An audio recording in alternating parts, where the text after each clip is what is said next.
Friends, welcome back. तो देखते हैं अल्टीमेट मेल्टडाउन्स आफ्टर हिस्टोरिक वक्फ अमेंडमेंट बिल पास्ड। तो भैया किसके मेल्टडाउन्स हो रहे हैं, चलो देखें।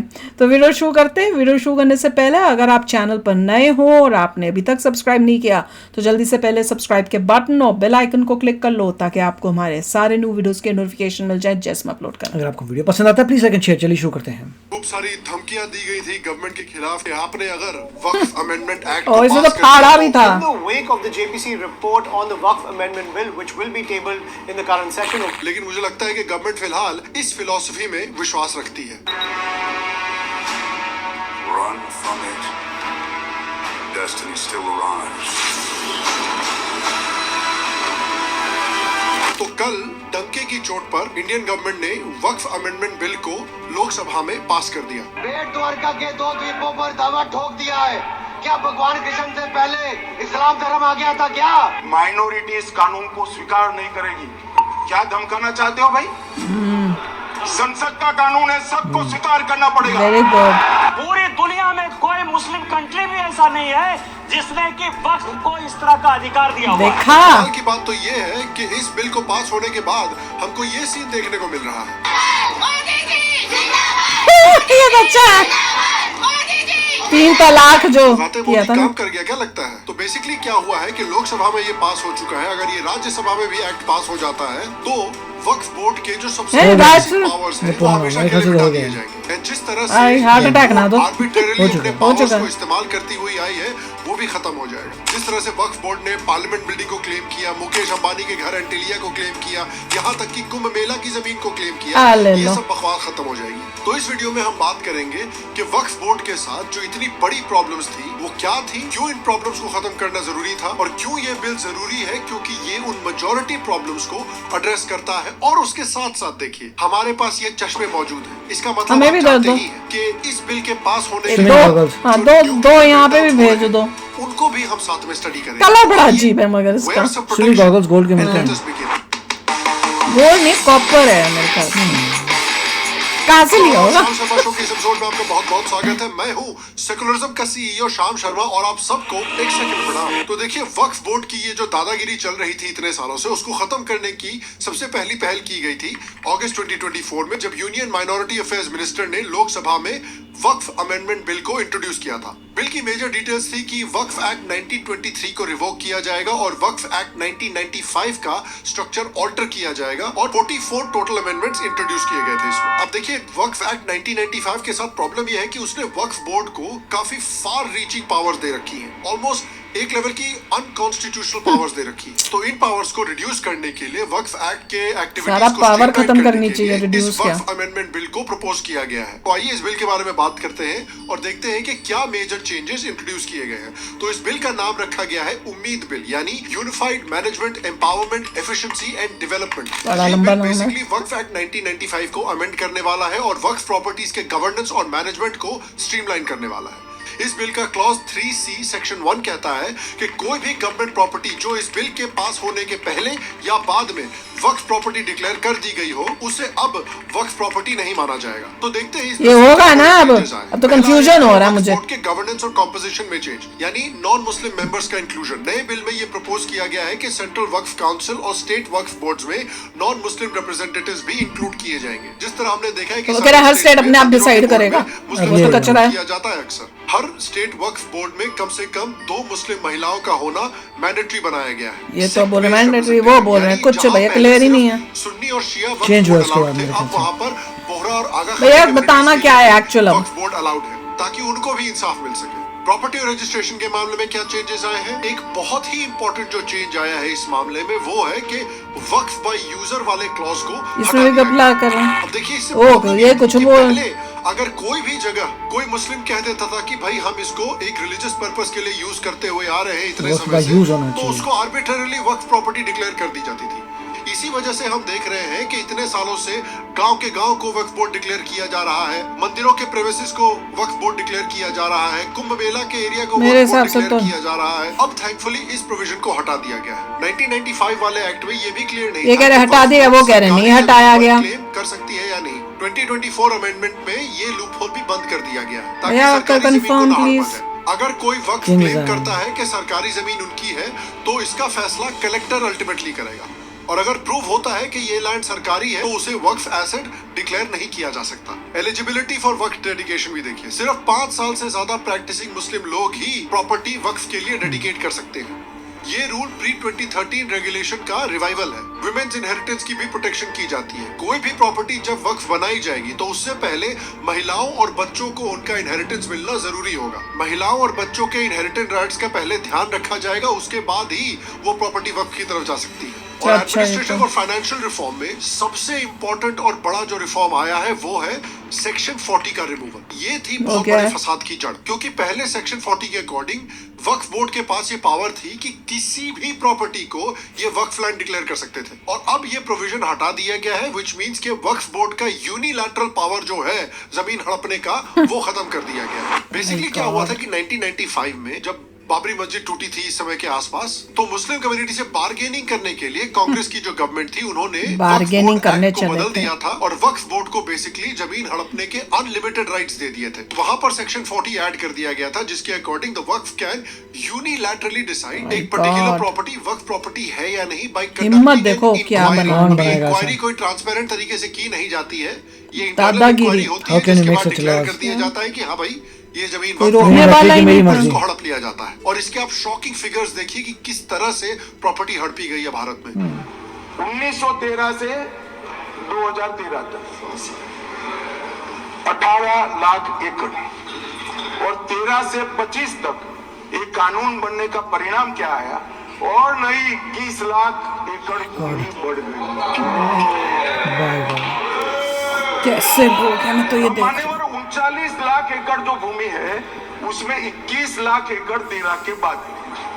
तो अब ये कह रहे हैं कि इसका दुरुपयोग नहीं हो रहा है।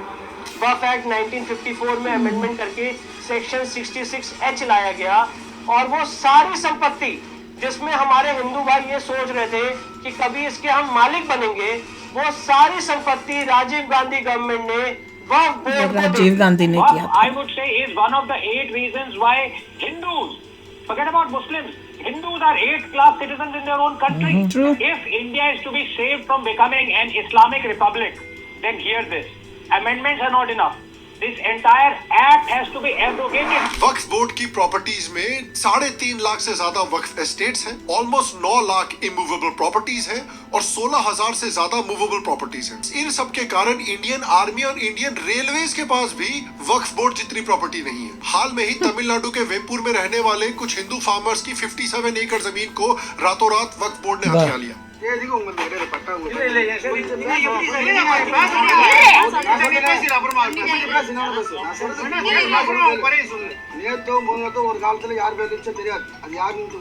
हम इंसान पे सरा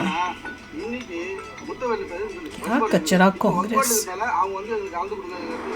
दिल्ली में कांग्रेस ने वक्फ बोर्ड को रातों रात 123 प्रॉपर्टीज हैंडओवर कर दी। जो भी इनको वोट करते हैं should be so ashamed। ancestral land has been claimed by the Waqf board because दादागिरी। viewers of a draconian law framed in 1995 by the then Congress central government that gives them sweeping powers to take over any property. जमीन है भाई, नहीं बाबरी, आंखें बंद करो। के बांटे ही जा रहे हो। इनफैक्ट एक रिपोर्ट के मुताबिक दिल्ली की 77% जमीन पर वक्फ बोर्ड ने क्लेम कर रखा है। जवाहरलाल नेहरू स्टेडियम से लेके दिल्ली हाई कोर्ट तक पर वक्फ ने क्लेम कर रखा है। इन्होंने तो इलाहाबाद हाई कोर्ट को भी वक्फ की प्रॉपर्टी बता रखा है। इन्होंने कांग्रेस के घर ले लो ना सारे। भोपाल में राजदेव जन सेवा न्यास की 37,000 स्क्वायर फीट की जमीन वक्फ बोर्ड ने ग्रेवयार्ड बताकर रातों रात हड़पने की कोशिश की। ये तो अंबानी के एंटिलिया घर को भी वक्फ की प्रॉपर्टी बता चुके हैं। बम्बई के अंदर इस देश का जो सबसे अमीर आदमी है, ये सुनो सर, बताते हैं उसका घर वक्फ बोर्ड की प्रॉपर्टी में बना हुआ है। यही नहीं, अभी और सुनिए। ये तमिलनाडु केजरीवाल। में पूरे के पूरे गांव को वक्फ प्रॉपर्टी घोषित कर दिया गया है। हरियाणा के गुरुद्वारा की जमीन को वक्फ हड़प चुकी है। सूरत के म्युनिसिपल चुकी है। कॉर्पोरेशन के हेडक्वार्टर्स को क्लेम कर चुके हैं। शिव शक्ति सोसाइटी की पूरी जमीन को क्लेम कर चुके हैं। इनफैक्ट इन्होंने राम जन्मभूमि, काशी विश्वनाथ मंदिर, कृष्ण जन्मभूमि जैसे स्पिरिचुअल सेंटर्स को भी क्लेम करने की कोशिश की है। इस बकवास जमीन हड़पने के स्कैम से जुडिशरी भी परेशान हो चुकी है और एक जज ने तो सुना भी दिया वक्फ के लॉयर को। तो भी सरकारी दफ्तर को कह देंगे कि वक्फ प्रॉपर्टी तो हो जाएगा। ये हमने सुना हुआ है। मेरा सीधा सा क्वेश्चन है, ब्लंट, भाई साहब आप तो ताजमहल भी ले लो यार, ये हमने सुना हुआ कर रहा है यार, प्यार से क्वेश्चन समझ में नहीं आते आप लोगों को। किसी के, अरे ऑनरेबल कोर्ट में छोड़ो, किसी की भी प्रॉपर्टी को आप प्रॉपर्टी डिक्लेयर कर सकते हो। टेल मी, सेक्शन 5 में नोटिफिकेशन होगा, फलाना होगा, पूरे भारत में प्रॉपर्टी डिक्लेयर कर दो। और जज बेचारे तो मजाक कर रहे थे ताजमहल के बारे में, लेकिन लॉयर जो माइकल जॉर्डन वाला मीम है ना कि आई टुक दैट पर्सनली, वो वाला मीम अपना लिया और बेसिकली ताजमहल, लाल किला, कुतुब मीनार और ना जाने कितने पर ओनरशिप जाहिर करने लगे। बोलने लगे कि ताजमहल तो वक्फ बोर्ड की प्रॉपर्टी है क्योंकि उसकी ओनरशिप शाहजहां के पास है। अब इस पे सुप्रीम कोर्ट ने वक्फ बोर्ड से कहा कि अगर आपके पास प्रूफ है कि ये शाहजहां की ओनरशिप है तो जाइए उनके सिग्नेचर लेके आइए। एक द्वारका में इन्होंने 2 आइलैंड्स को क्लेम किया हुआ है, महाकुंभ की जमीन को क्लेम किया हुआ है, वो महाकुंभ जो इस्लाम से भी पुराना है। वही तो थैंकफुली अब अगर जमीन हड़पनी अभी है तो हंसने पर शर्म आनी चाहिए, देश में ये हुआ। कागज नहीं दिखाएंगे वाला स्कैम अब नहीं चलेगा। सर्वे प्रोसेस में भी बदलाव आया है इस बिल की वजह से। अब वक्फ लैंड का सर्वे एक डिस्ट्रिक्ट कलेक्टर करेगा स्टेट के रेवेन्यू लॉस के हिसाब से। पहले ये काम सर्वे कमिश्नर्स करते थे, अब उनकी जगह कलेक्टर्स करेंगे। फाइनेंशियल मैनेजमेंट और ट्रांसपेरेंसी के भी चेंजेस आए हैं। वक्फ बोर्ड को मैंडेटरी कंट्रीब्यूशन 7% से घटाकर 5% कर दिया गया है। इसका मतलब कि अब ज्यादा पैसा चैरिटेबल एक्टिविटीज में लगाया जा सकता है। ऑडिट रिक्वायरमेंट भी की गई है। ऐसे इंस्टीट्यूशन जिनकी एनुअल इनकम 1 लाख से ज्यादा है उनका सरकार द्वारा ऑडिट भी किया जाएगा मैंडेटोरली, ताकि फाइनेंशियल ट्रांसपेरेंसी बनी रहे। लीगल अपील्स और ट्राइब्यूनल स्ट्रक्चर्स में भी रिफॉर्म्स किए गए हैं। पहले वक्फ ट्राइब्यूनल के डिसीजन सिर्फ रेयर और स्पेशल प्रोविजंस के अंदर हाई कोर्ट में चैलेंज किए जा सकते थे। अब कोई भी इंसान 90 दिनों के अंदर हाई कोर्ट में स्पेशल अपील कर सकता है जब किसी भी प्रॉपर्टी को वक्फ डिक्लेयर किया जाता है। तो देखो किया अच्छा है, जितना कर सकते थे अभी के टाइम में शुरुआत के लिए अच्छा है, पार्ट 1 है। पर जैसे बोला था अभी, वो बोले थे ना कि ये होना ही नहीं चाहिए, मैं तो कब से बोल रही हूँ तो होना ही नहीं चाहिए। मजा तब आएगा जब ये होना नहीं चाहिए जो है वो सच होगा। वो तो कह ही रहे कि ऐसी ये चीजें आपको किसी इस्लामिस्ट कंट्री में नहीं मिलती जो आपको यहाँ इंडिया में मिल रही है। भैया देख के हैरानी होती है। कांग्रेस ने अपीस करने के लिए क्या कुछ ले आए, कितना कांग्रेस ने डुबा दिया देश को। वक्त की आंखों में पट्टी बांधो, यूं खड़ा होगा, बोलेगा ये बस ये उसका हो गया। सोचो ये काम किया था उन्होंने, और देश को पता ही नहीं ये सब है। आप हमको पता ही नहीं कि ये सब हो रहा है, कब हुआ, कैसे हुआ, और किसी ने उस टाइम उसको रोकने की कोई कोशिश भी नहीं की। किसी की डिक्लेयर कर दें वक्फ होगी, फिर वो बैठा हुआ वक्फ के ही ट्रिब्यूनल में जाएगा, जिसमें उसी के लोग बैठे हुए हैं। कोर्ट बोलेगा नहीं हम नहीं कर सकते, ये सेपरेट एंटिटी है, हमसे भी पावरफुल है। वक्फ बोर्ड वाले उन्हीं के पास जाना पड़ेगा। आप उनके ट्राइब्यूनल में जाइए। वक्फ बोलेगा अरे यार मैंने तेरी ले ली तो मुझसे पूछ रहा है, सही है, हाँ बिल्कुल सही है, ये मेरी है, बल्कि और लूंगा, तेरी और कौन सी है वो भी चेक करेगा, दूसरी साइड वाले वो भी मेरी हो गई। वही तो क्या मतलब, सबमिट करो कौन कौन से तुम्हारे रिश्तेदार हैं, उनकी सारी हमारी है। ये तो वो हो गया वो कलयुग का पूरा एग्जाम्पल। मगर अभी जो भी है, जो 2 पार्टियों ने रंगे डाले हैं उससे ये होगा कि जो भी वक्फ बाय यूज है उसको नहीं कर सकते। वो अभी हमने सुना था इससे पहले वाले वीडियो के अंदर कि कई चीजें नहीं कर पाए, जिसमें था कि वक्फ बाय यूजर वो लागू रहेगा। हाँ, तो मतलब जिस अगर वहां पे यूज हो रही है तो वो उनकी लैंड हो गई, चाहे उन्होंने गलत हड़पी हो या ना हड़पी हो। और साथ में कि भैया उनके जो बोल रहे थे कि 2 मेंबर्स नॉन मुस्लिम होने चाहिए, वुमेन होनी चाहिए, वो भी उनकी मर्जी है, स्टेट के हिसाब से अगर वो रखना चाहे रख सकते हैं, नहीं रखना चाहे तो वो सुन के तो मुझे बड़ा ही मतलब मैं निराश हुई हूँ। मतलब आप किसी भी एम्प्टी लैंड में जाइए, वहाँ पे फंक्शन करने लग जाइए अपने रिलीजन के, और बोल रहे तो मेरा है, यही क्या बात हुई। चलो जी, तो भैया कंफर्म करना कि क्या क्या ठीक हुआ है, क्या क्या में अभी भी लफड़े हैं। तो चलो यार आप भी शेयर करना अपने थॉट्स। चलते हैं, मिलेंगे नेक्स्ट वीडियो में बहुत ही जल्द। Till then take care and bye bye. तो अगर आप मेरे इस चैनल पे नए हो तो जल्दी से सब्सक्राइब के बटन को हिट करो और बेल आइकन को क्लिक करो, ताकि आपको मेरा जब नया वीडियो मैं लगाऊं आपको उसके बारे में जल्दी से पता चल जाए।